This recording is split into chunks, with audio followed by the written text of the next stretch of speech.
İlahiyatçı, araştırmacı, yazar İhsan Elçuk hocam. Kürsü TV yayınına hoş geldiniz. Merhaba, hoş bulduk. Hocam, Haşhaşiler kimdir? Dini bir yapı mı, tetikçi örgüt mü? Şimdi Haşhaşiler diye popüler ismiyle İslam tarihinde ve özellikle günümüzde belli başlı çevrelerde bilinen oluşum aslında Hasan Sabbah ve onun taraftarlarına verilen isimdir. Hasan Sabbah, Alamut Kalesi, Nizari İsmailili, Anadolu Selçuklu Devleti ve Nizamül Mülk. Bu konuyla ilgili konuşulan konular bunlardır. İlk söylendiğinde akla gelenler bunlardır.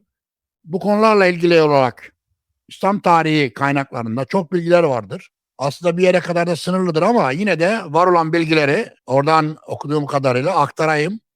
Çünkü bu aynı zamanda benim bir çalışmamın da alanını oluşturuyor. Benim Öteki İslam Tarihi diye bir eserim var. Bunun 3. cildi çıktı. Şeyh Bedrettin'den günümüze. Ama ondan önce 2. cilt ve ondan önce de 1. cilt olmak üzere 2 cilt halinde Öteki İslam Tarihi. Bu Hasan Sabbah ve Alamut Kalesi de öteki İslam tarihinin en önemli figürlerinden birisidir. İncelenmeyi, araştırmayı gerektiren ve günümüze çok derslerin çıkarılacağı bir olaydır. Bu nedenle ben zaten bunlarla uğraştığım bir alan. Bu konularla ilgili bilgilerin esası, özeti şundan ibarettir. Hasan Sabbah 1050 veya 1055 yıllarında doğup 1124 yılında 74 yaşında vefat etmiş bir figürdür. Hasan Sabbah. Kendisi esasında İranlı, oraya Yemen'den göçmüş Himyer kral ailesine mensup olduğunu söyleyen, isminin künyesinde de zaten El Himyeri var. Yani Yemen'deki Himyer krallığının soyundan geldiğini falan iddia ediyor. Oradan İran'a göçmüşler. İran'da Kum şehrinde oturan, ilk eğitimini, öğretimini orada alan birisi. Babası bir din alimi, din adamları sınıfından mensup birisi. Kendisi de bu şekilde eğitim almış, yetişmiş birisi. Hasan Sabbah Kum'da bulunduğu yıllarda daha sonra İran'ın o zamanki yönetiminde Anadolu Selçukluları var. Selçukluların başında Melik Şah var.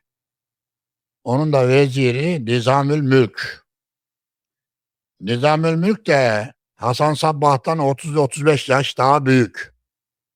Nizamül Mülk 1018 doğumlu. Hasan Sabbah ise 1050 doğumlu. Yani aralarında 20-30-32 sene var. Ömer Hayyam da 1048 yılları civarında doğuyor. Dolayısıyla bu üçü hakkında özellikle Emin Mağluf tarafından ortaya atılan üçünün küçük yaşta medresede okuduğu, birbirlerine söz verdiği, kim önemli makamlara gelirse diğerine yardım edeceği şeklindeki anlatı bir şehir efsanesinden ibaret. Aslı yok. Edebiyatta kullanılan bir kurgu. Fakat bunlar aşağı yukarı birbirinin çağdaşçılar ama işlerinde en büyük olan Nizamül Mülk. Onlardan Ömer Hayyam'dan ve Hasan Sabbah'tan 30-35 sene daha yaşlı. Yani o vezir olduğunda diğerleri daha yeni yeni doğmuştular. Dolayısıyla ilk medreseyi beraber okumaları diye bir şey söz konusu olamaz. Şimdi Hasan Sabbah ilk gençlik yıllarında Nizamül Mülk'ün dikkatini çekiyor. Ve onu sultana takdim ediyor, tanıştırıyor onunla. Ve Hasan Sabbah Selçuklu Sarayı'nda e, 1076'dan 1080'e kadar 4 yıl çalışıyor. Yani sarayda 4 yıllık bir mesaisi var.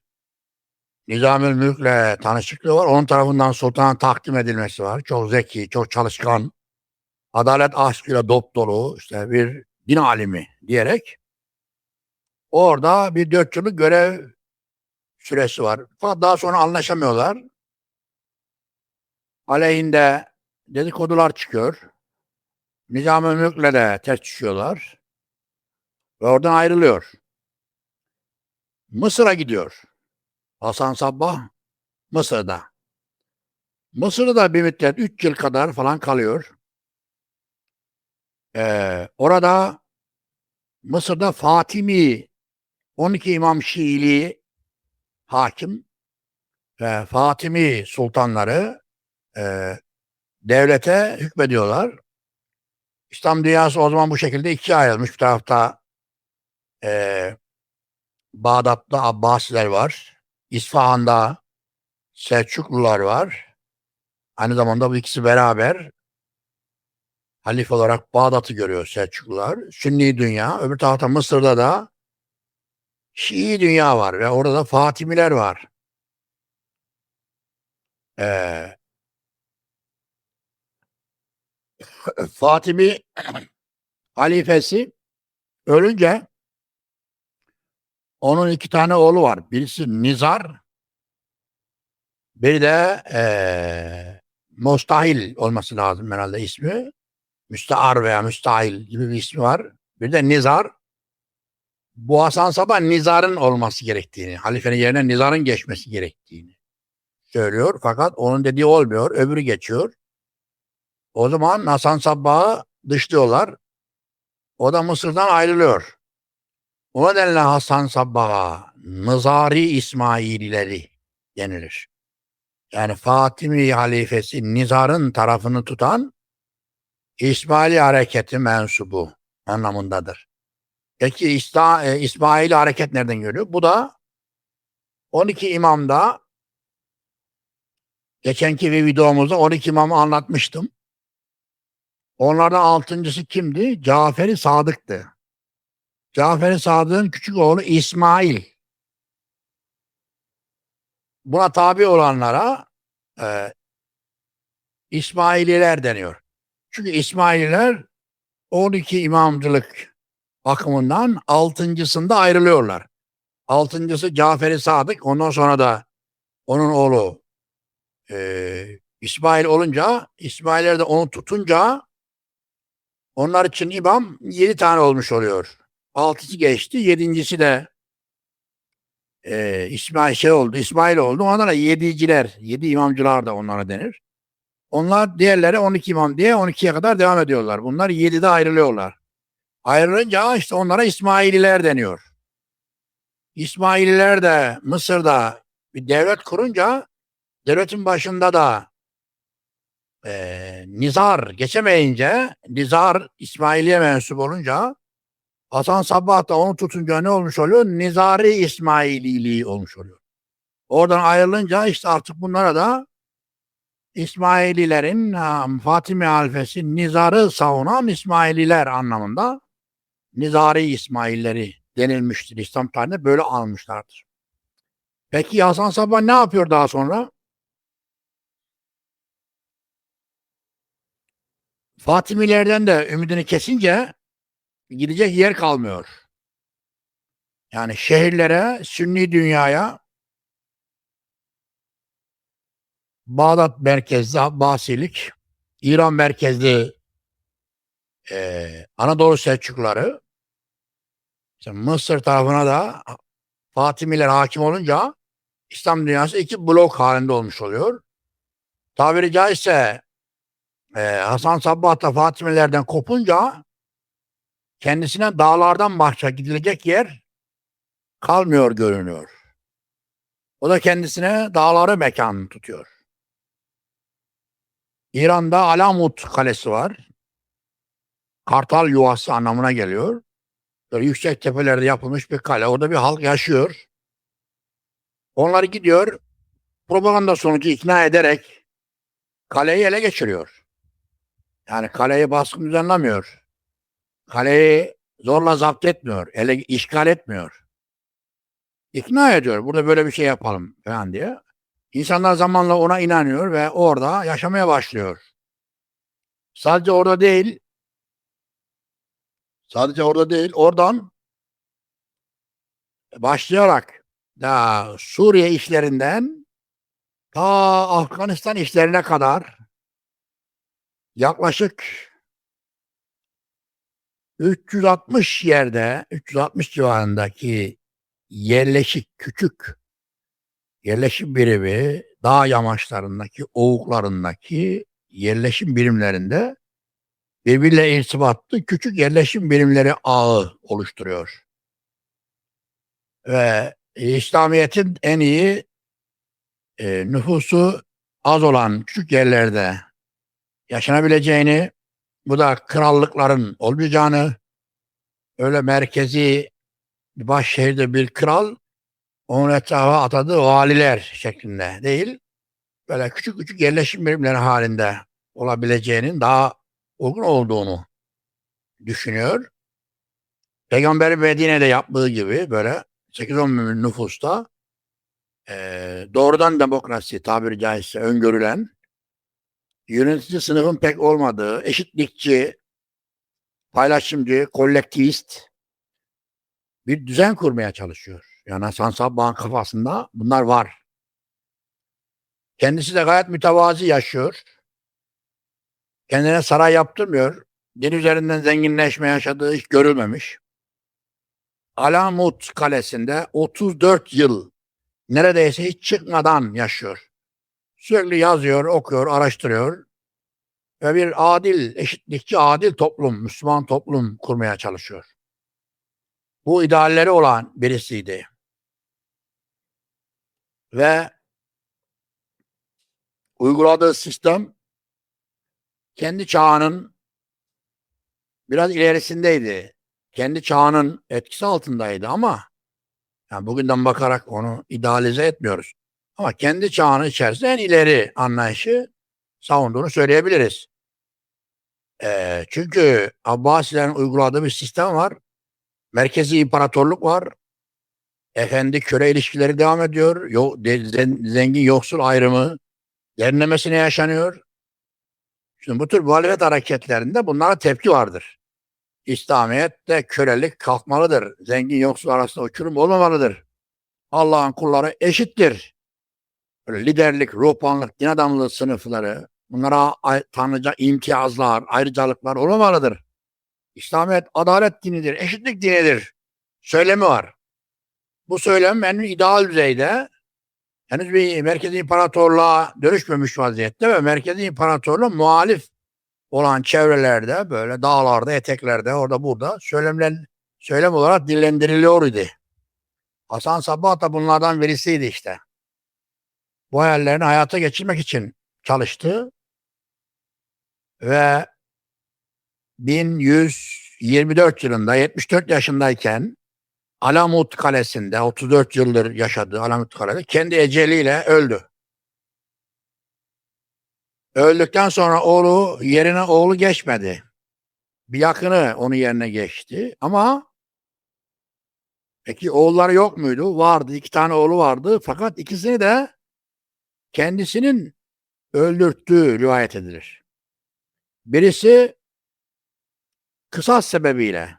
Yani oğlu bir cinayete karışmış. O nedenle onun kısas edilmesini istiyor.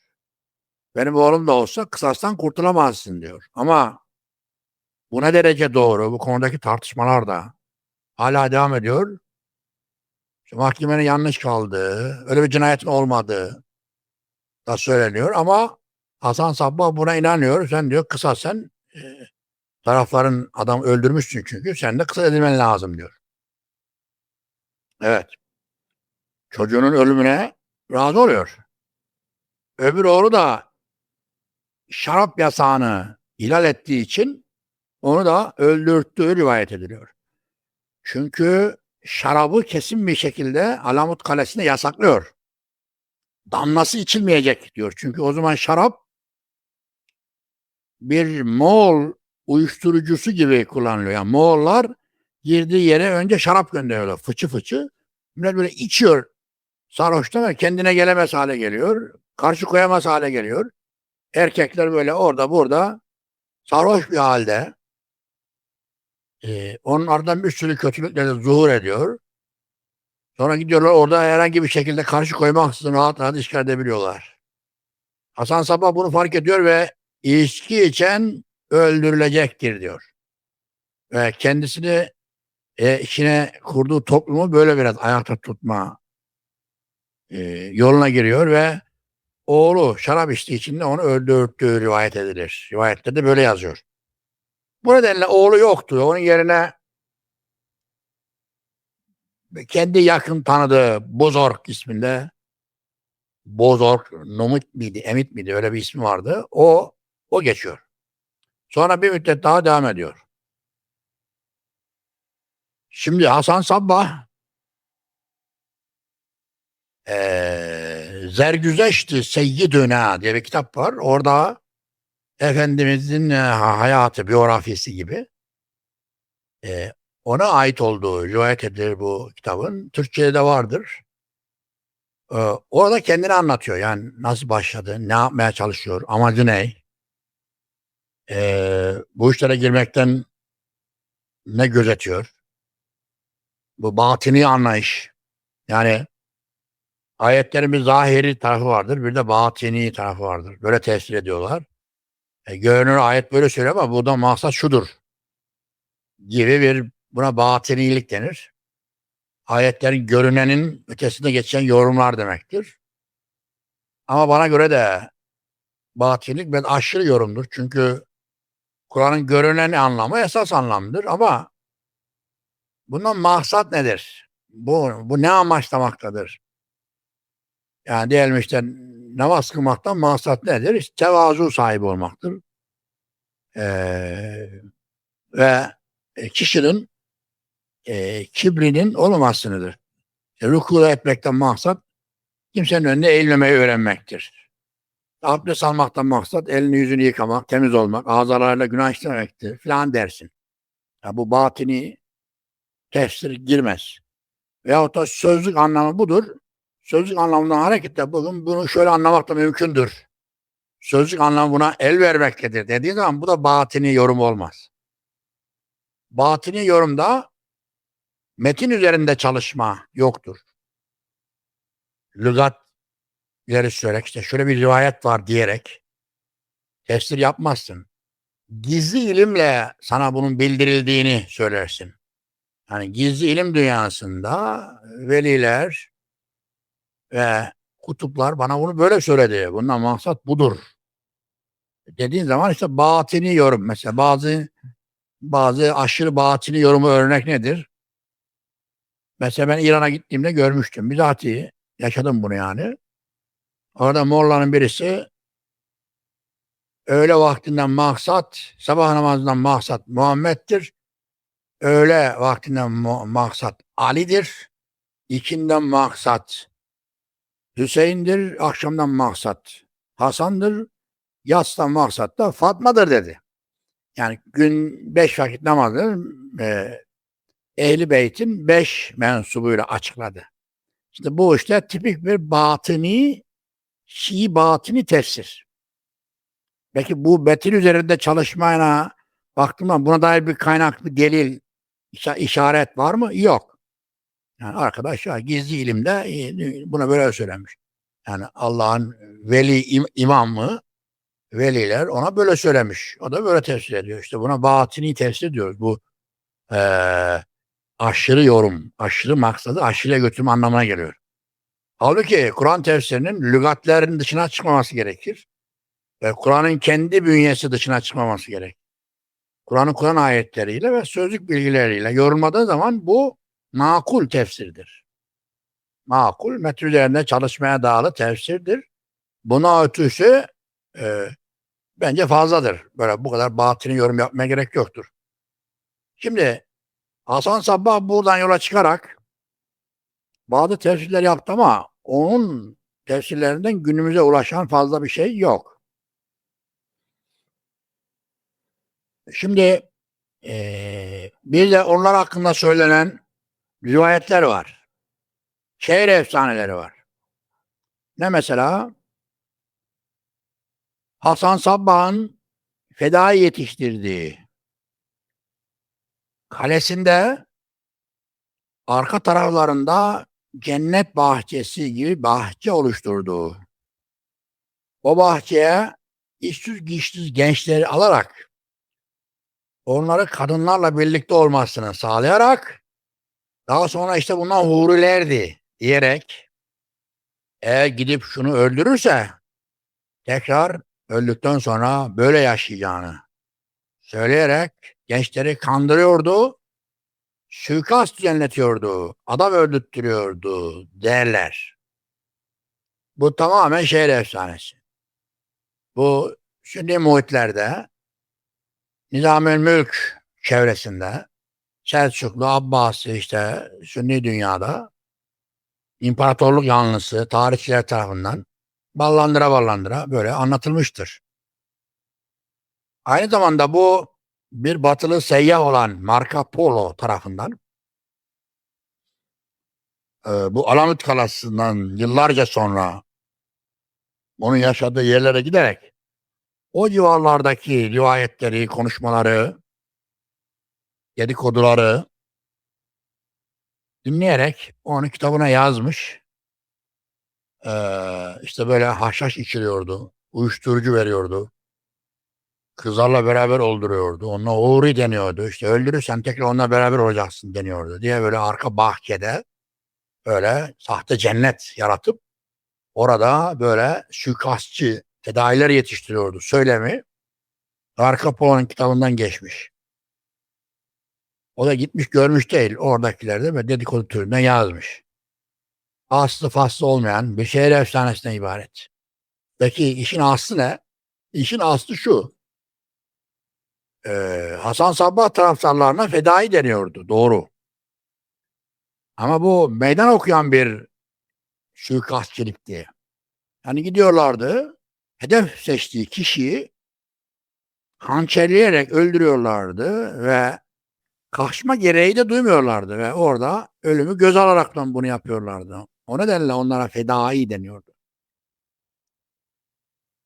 Mesela Nizamülmülk'ün ölümü bunların eseridir. Tarihte en iyi bilinen suikast budur.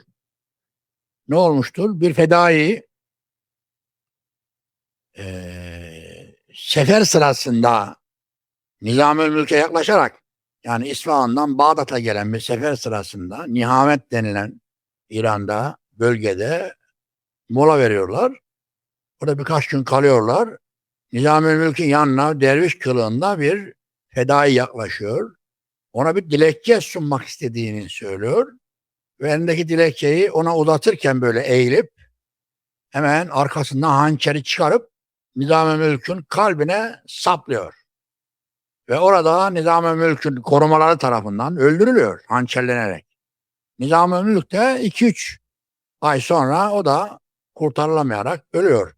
Daha sonra Nizamülmülk'ün veziri olduğu Selçuklu Sultanı Melikşah da 37 yaşında ölüyor.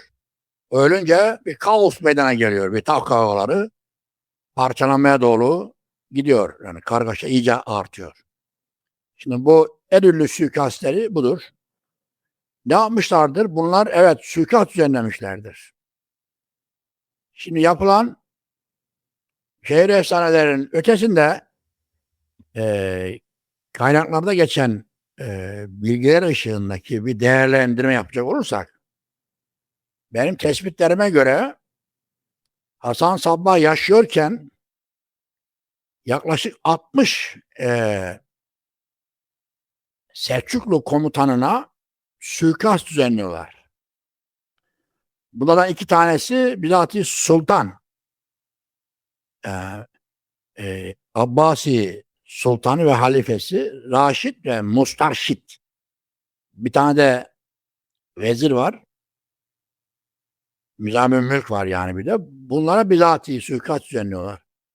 Bu şekilde 60'a yakın üst düzey komutan, asker, yönetici, vali, kadı. Halktan hiç kimse yok. Hasan Sabbah fedailerinin halktan hiç kimseye suikast düzenlemiyorlar. Suikastlerin tamamı komutanlara, valilere ve Selçuklu yetkililerine yöneliktir. Ve bunların sayısı da kaynaklarda geçen bilgiler kadarıyla 60 civarındadır. Bunlar Hasan Sabbah zamanında, Hasan Sabbah vefat ettikten sonra da bu mücadele devam ettiği için yani yaklaşık 200 yıl içerisinde Hasan Sabbah'la beraber 200 yıl içerisinde 300'e yakın, 250-300'e yakın Abbasi ileri gelenine, komutanına suikast düzenliyorlar. Bunların 50 tanesi Hasan Sabbah zamanında oluyor. 2 tanesi de bizatihi Abbasi Sultanı olmak üzere. Bunun karşısında Selçuklular ne yapıyor?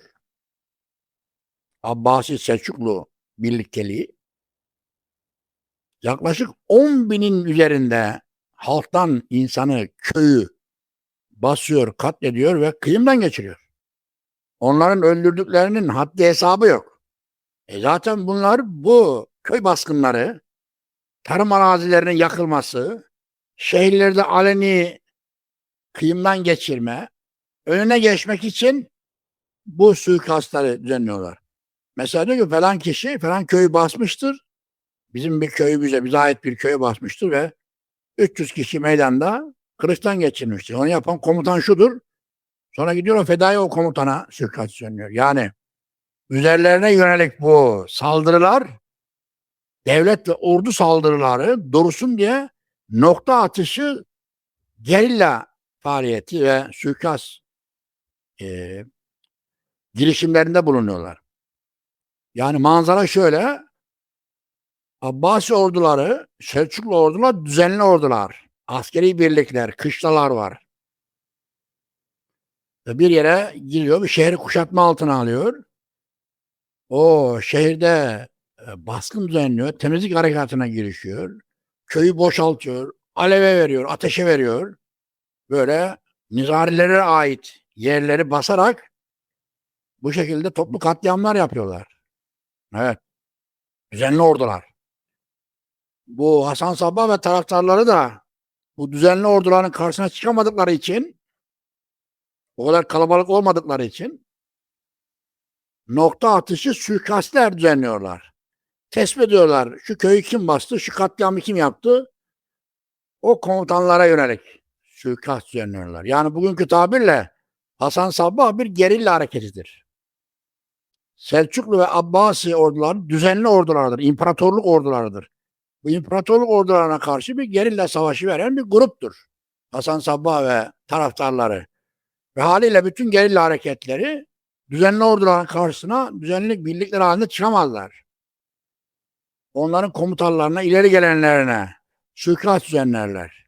Ve bu şekilde onları etkisiz hale getirmeye çalışırlar.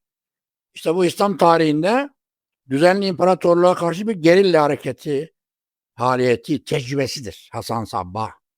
Bütün sonuçlarıyla, meydana gelen olaylarıyla birlikte bunun bir tecrübesidir aynı zamanda ve yaklaşık 200 yıl falan sürmüştür. Hasan Sabbah kendi zamanında en az bir 50 yıl, ondan sonra da bir 200 yıl böyle devam etti. Peki daha sonra ne oldu? Daha sonra bu hareket İsmailiye mezhebine dönüştü. İsmaililik diye şu anda hala yaşıyor. Pakistan'da, Hindistan'da, Afganistan'da, oradan İngiltere'ye şu anda merkezlerini taşıdılar. İsmaili ağaları var. Ağalık deniyor onlara. Şu an tabii bambaşka bir şeye dönüştü. Yani daha çok İngiltere ile, Amerika ile, Batı ülkeleriyle daha iyi olan İslam dünyasına iyice yabancılaşmış, başkalaşmış bir hale dönüştü. İlk zamanki durumları tamamen kayboldu. Ağa hanlar tarafından yönetilir hale geldi. Bu açıdan bakıldığında Hasan Sabbah hareketi, İsmaililik şu anda geldiği durum itibarıyla İslam tarihinde bambaşka bir öteki İslam tarihi hikayesidir. Ve ibretlerle doludur. Günümüze yönelik olarak birçok da mesajlar vermektedir. Teşekkürler hocam bu bilgilendirici yayın için. Yeni yayınlarda görüşmek üzere. Teşekkürler.